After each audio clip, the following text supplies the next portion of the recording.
이 시간 우리에게 주신 하나님의 말씀은 요한복음 17장 13절 우리 한 절의 말씀이 되겠습니다. 요한복음 17장 13절 우리 한 목소리로 같이 한번 읽도록 하겠습니다. 요한복음 17장 13절의 말씀 우리 한 목소리로 같이 읽겠습니다. 시작.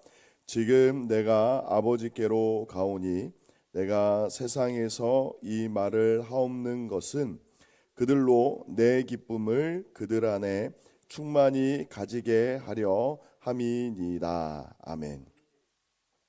우리 다시 한번 읽겠습니다. 시작. 지금 내가 아버지께로 가오니 내가 세상에서 이 말을 하옵는 것은 그들로 내 기쁨을 그들 안에 충만히 가지게 하려 함이니이다. 아멘. 우리 옆에 분들과 한번 이렇게 인사하겠습니다. 우리는 그리스도의 몸입니다. 네.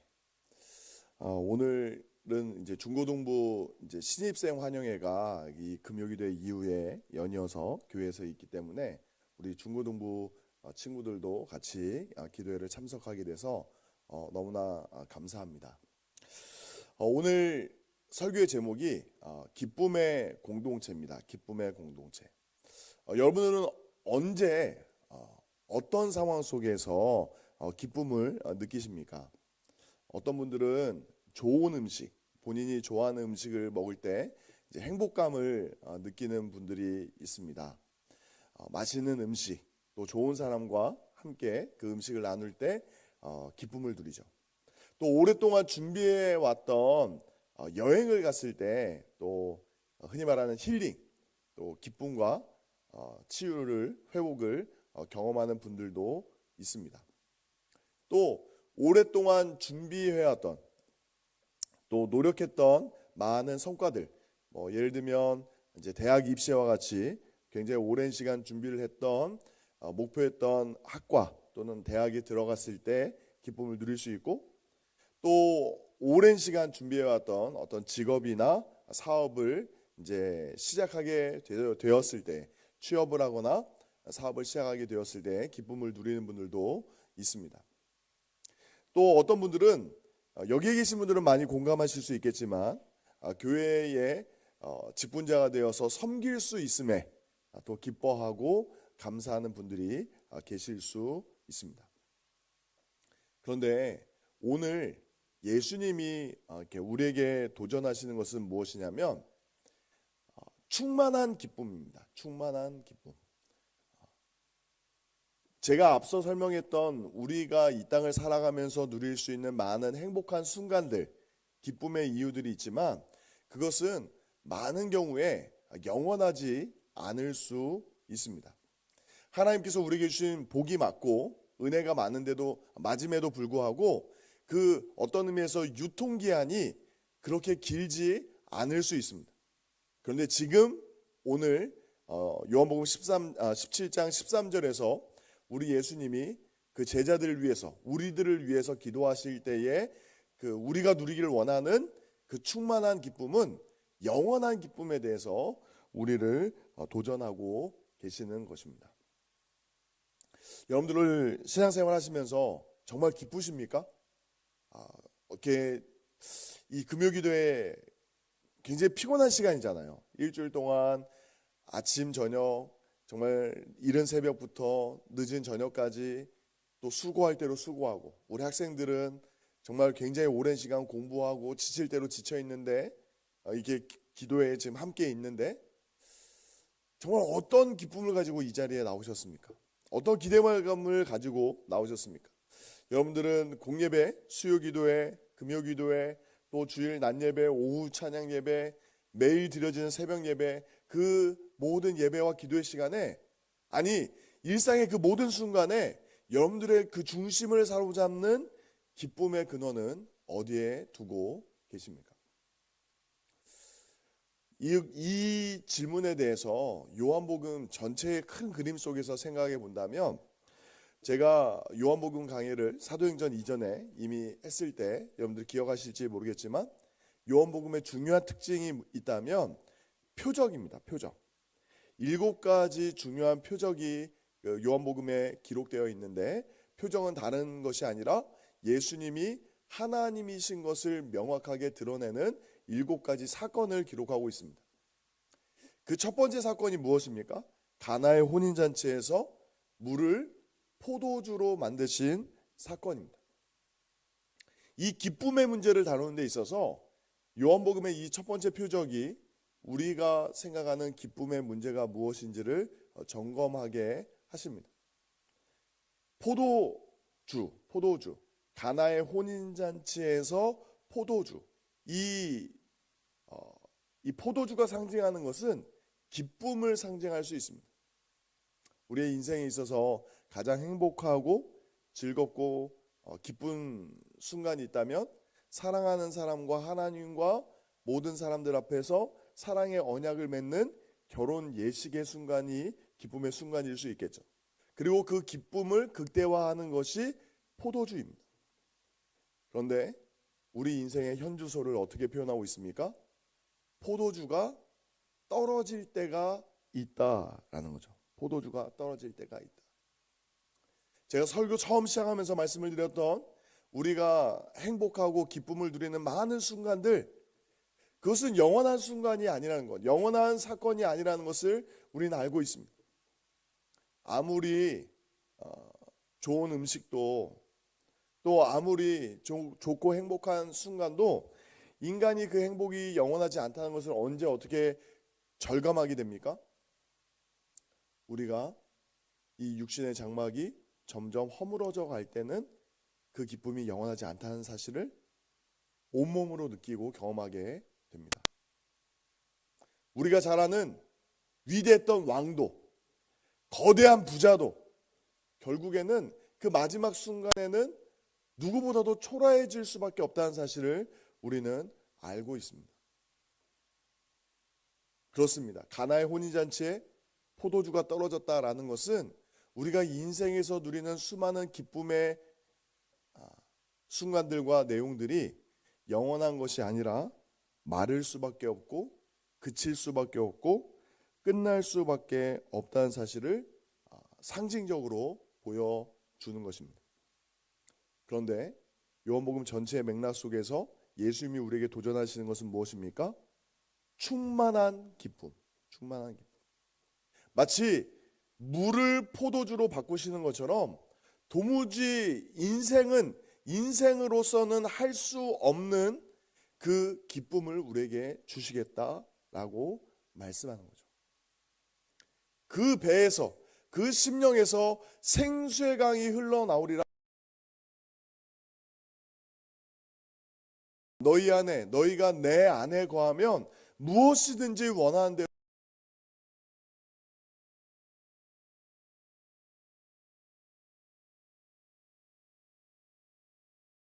주실 수 있다라는 거죠. 언제 어떻게 주십니까? 우리가 그 가나의 혼인잔치의 말씀이, 그 표적 자체로만 끝난 것이 아니라 이어지는 예수님의 말씀과 연계된다는 사실을 우리는 알고 있습니다. 근데 그 예수님의 말씀이 어떤 말씀이었습니까? 이 성전을 허물라. 사흘 만에 내가 다시 세우리라 예수님이 말씀하셨습니다. 다른 복음서와 달리 그 성전 청결 사건을 통해서 성전을 다시 세우시겠다는 말씀을 의도적으로 사도 요한은 그 가나의 혼인잔치의 표적과 함께 그 예수님의 말씀을 기록하고 있어요. 그것이 무엇을 의미합니까? 그 충만한 기쁨, 영원한 생명, 그 마르지 않는 생수의 강이 흘러나오게 되는 그 이유가 다른 그 어떤 것에서 오는 것이 아니라 예수님의 십자가를 통해서, 죄가 없으신 예수님이 우리를 대신하여서 십자가에서 죽으시고 성경대로 사흘 만에 다시 살아나시는 사건, 예수님 본인 자체가 영원한 성전 되셔서 생명의 근원 되시는 하나님께 우리가 나아갈 수 있도록 그 생명의 길을 열어주심으로 말미암아 그 영원한 생명과 풍성한 기쁨을 우리가 누리게 될 것을 주님이 말씀하셨고 그 역사를 이루신 줄 믿으시기 바랍니다.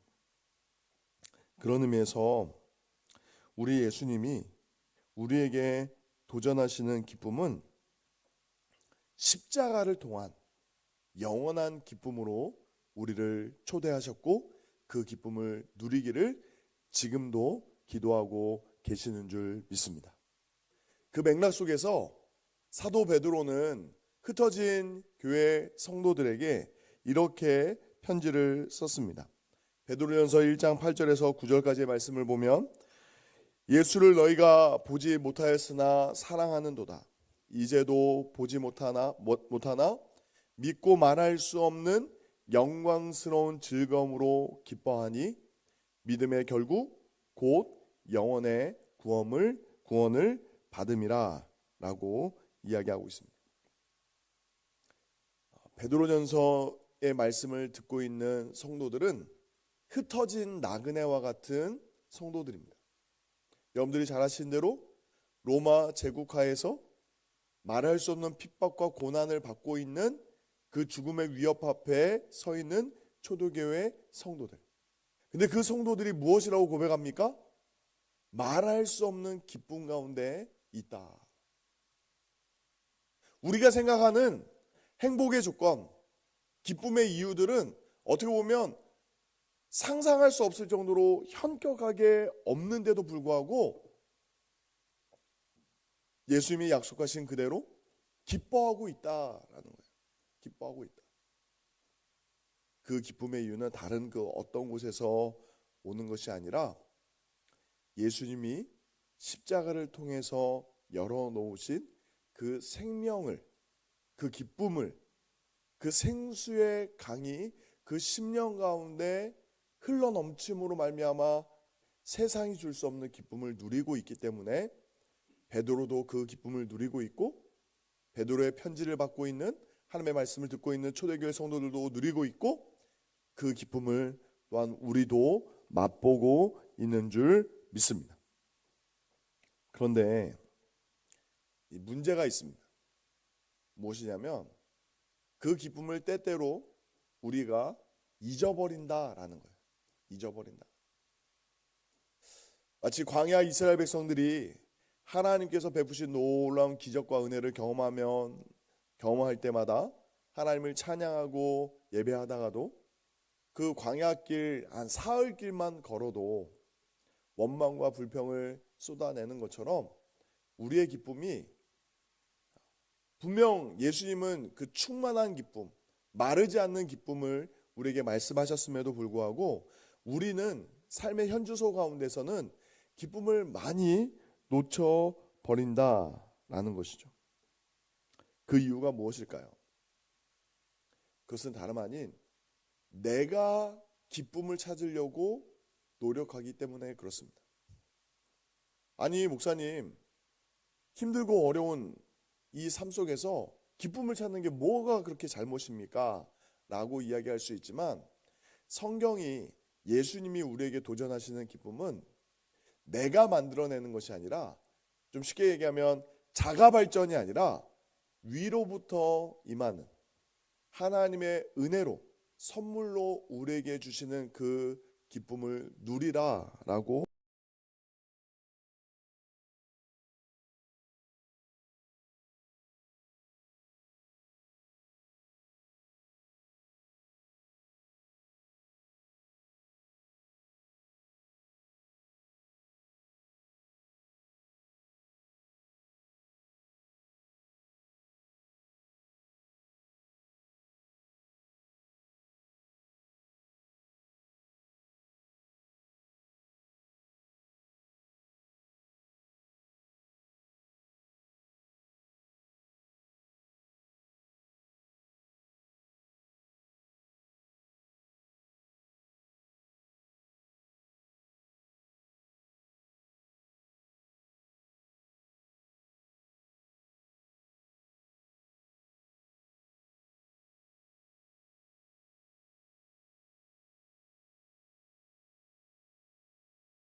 표현입니다.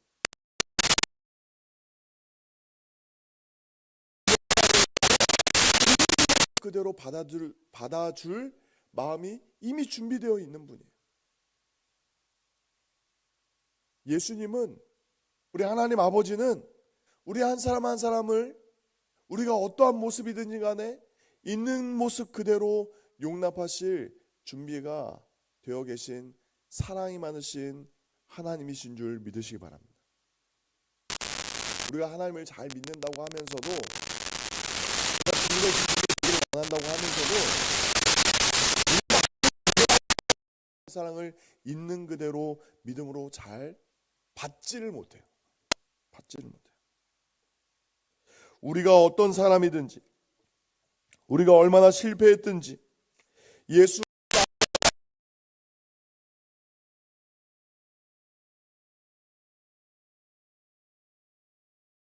깨달을 때만이, 그 사랑을 우리가 경험할 때만이 우리 안에 멈추지 않는 흘러나오는 기쁨이 넘쳐나게 되는 줄 믿습니다.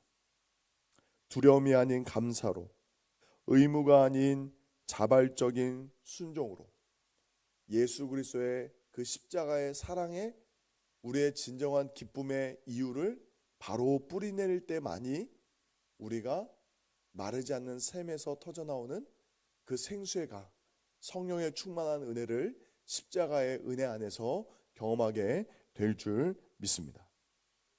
그런데 오늘 예수님이 말씀하셨던 내 기쁨은 말 그대로 십자가의 사랑 안에서 우리에게 베풀어 주시는 그 은혜입니다. 그런데 그 은혜를 어떻게 말씀하십니까? 그들 안에 충만히 가지게 하려 한다라고 말씀합니다.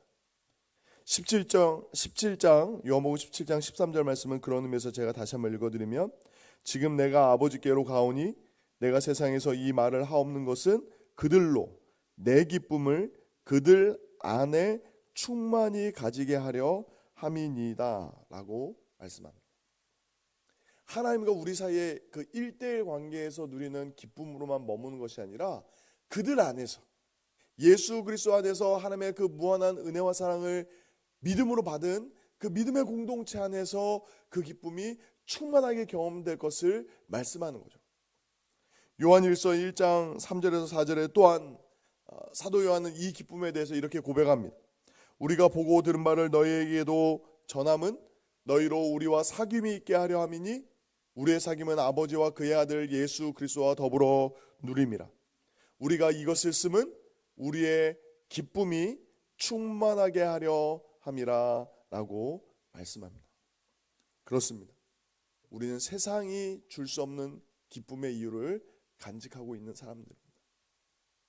예수님의 십자가의 사랑을 경험한, 하나님의 그 독생자 예수 그리스도를 내어주시기까지 사랑하신 그 십자가의 은혜로 죄 용서함을 받고 그 영원한 생명을 얻으며 우리가 사랑받는 존재임을, 정말 하나님의 사랑받는 자녀임을 깨닫는 그 사람들이 누리는 그 기쁨을 함께 나눌 때에, 함께 고백할 때에, 또 그 사랑 안에서 서로를 섬기며 서로를 용납하며 서로를 세우는 그 주의 몸된 교회를 함께 이루어갈 때에 우리는 세상에서 줄 수 없는 기쁨을 더 충만하게 누리게 될 줄 믿습니다.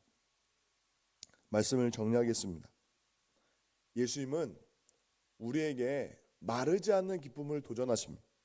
그것은 다름 아닌 우리의 환경의 변화나 감정이 좋아져서 얻어지는 것이 아니라 십자가에서 완성하신 죄사함의 기쁨, 거룩하신 하나님 앞에서 우리가 의롭다 하심을 받은, 하나님의 자녀로 부르심을 받은 그 기쁨, 그것이 영원한 기쁨, 세상이 누리지 못하는 복음의 본질인 줄 믿습니다. 그 복음과 그 복음에 대한 감격이 사랑하는 송정교회 가운데 충만하시기를 예수님의 이름으로 축원드립니다. 다른 그 어떤 것으로 여러분들의 기쁨에 우선순위를 두지 마십시오. 제가 첫 사역을 배웠던 수영로교회 그 원로 목사님이 교육자들 면접을 할 때 꼭 질문하시는 게 있으세요. 뭐냐면 여러분들의 인생에서 가장 행복한 순간이 언제였습니까? 이게 굉장히 중요한 질문이에요.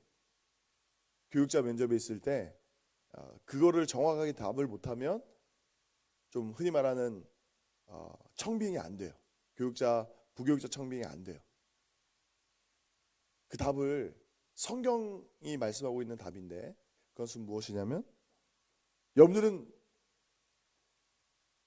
언제 가장 행복하셨습니까? 언제 가장 기뻐하셨습니까? 예수님을 만났을 때. 예수님이 나의 주 나의 하나님이신 것. 나를 사랑하사 십자가에서 죽기까지 나를 사랑하신 나의 구원자, 나의 하나님이심을 고백할 때 내가 가장 기뻤습니다. 그것이 어떤 교과서적인 답이 아니라 여러분들의 인생에 변하지 않는 고백이 될 때에 비록 광야와 같이 거칠고 험한 우리의 삶의 순간순간 살아갈 때라도 우리가 세상이 줄 수 없는 감사와 기쁨으로 살아가는 근원이 될 줄 믿습니다. 다시 한번 그 복음을 붙들고 그 복음 안에서 참된 기쁨을 고백하고 증거하고 나눌 수 있는 저와 여러분이 되시기를 예수님의 이름으로 축원드립니다.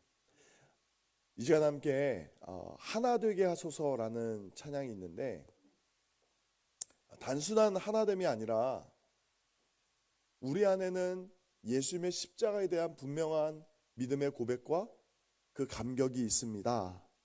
우리는 그 사랑 안에서 지금 하나 되었으며 그 예수 그리스도를 믿는 믿음 안에서 함께 모여 주님을 예배합니다. 이 기쁨을 우리가 주님 다시 오시는 그날까지 놓지 않겠습니다. 또한 증거하며 나누는 기쁨의 공동체가 되겠습니다 라는 결단을 가지고 함께 찬양하고 기도의 자리로